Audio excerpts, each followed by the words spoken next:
रोटी बनाउने मान्छे चाहिँ म त सुरुमै भक्कु हाँसेको, अब हाँस्ने पालो तपाईँहरूको यो लास्टको यो चाहिँ है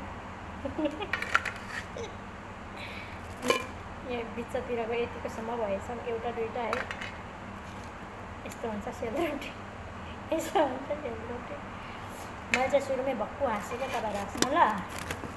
पहिलोचोटि बनाएको, अनि फेरि कति डह्रो न डह्रो छ हो सेलरोटी त। बनाउनु नि त भयो 15वटा जति भयो होला है। यस्तो छ है सेलरोटी, तर मिठो चाहिँ मिठै छ, मिठै लाग्यो मलाई त है। सुरुमा बनाएको चाहिँ यो है ल, सुरुमा बनाएको यो, सुरुको लास्टको त भाँची गयो। लास्टको यो, सुरुको यो, लास्टको यो।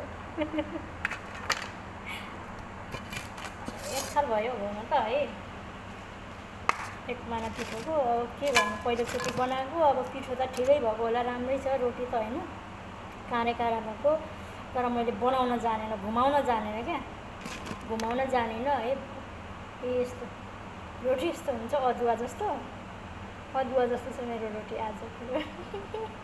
भोलि भाइटिका, पछि अनि भाइटिका मान्ने बेलामा त यस्तै रोटी बनाएर दिने हो। यहाँ त ल मान्नु परेन, आफ्नो लागि खाने हो होइन, रहर लाग्छ चाडबाड हो, त्यही भएर। आहो खतरा छ है रोटी त। टेस्ट चाहिँ कस्तो छ थाहा छैन, तातो छ।